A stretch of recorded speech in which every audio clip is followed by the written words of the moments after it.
So tonight the Penguins were able to get an overtime win against the LA Kings. This game was everything you could ask for as a Penguins fan. It went back and forth the whole game, like tit for tat, like we would score, they would score.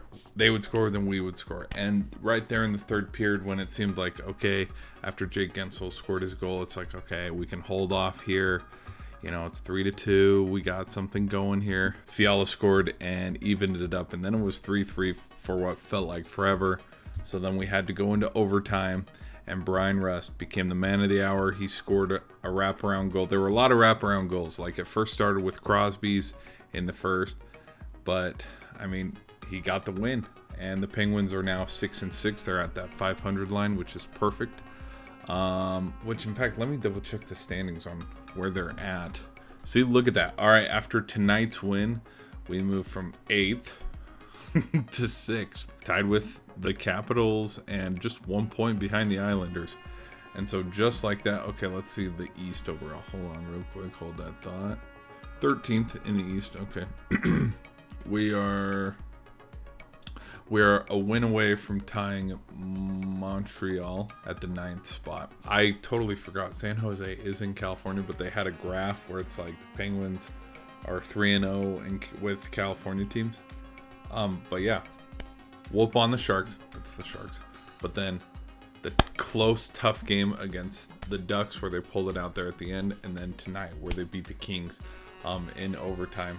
Like, we went in 3-6, came out 6-6, and now we are kind of, you know, just chomping at the bit to get there right in the middle of the pack in the East. So like, this is perfect. This road trip couldn't have lined out any more perfect, because now they play the Buffalo Sabres at home, like I said, with the chance to go tie Montreal with the 9th after a win. And then if we look forward a few more games, Columbus, and then at home against the Devils. That's going to be oh my god. Oh my gosh. Okay, so we got the Sabres and then the Blue Jackets.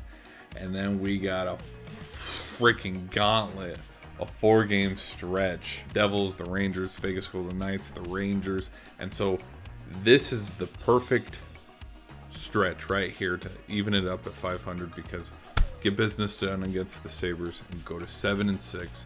Then it's the gauntlet. So these kind of wins, I think, can help momentum going forward into those next 4 games. That could be really tough week. Like that week, honestly, they could go 0-4. We're looking at a week and a half ahead, 2 weeks ahead. But enjoy the win right now, because if I'm not mistaken, the Kings are, let me double check, 3. So we just took down the Ducks, who are 6, and the Kings that were 3. So it's like the Penguins can't play these games. It's just, can they play these kind of games against everybody, and especially those teams in the East that are just the Bruins, the Hurricanes, the Devils, like these teams that look scary on paper and are actually showing up. And then that sneaky team Detroit. So it's like which we've already gotten handled by Detroit this year. But anyways, that's my reaction to this game. Great win. Thank you, Rust, for putting it in the back of the net on the wraparound. So 500, you know, Penguins, they should be happy. They're finally turning it around. Now the consistency of on the up and up, that's all we're asking. Catch you in the next video. Peace.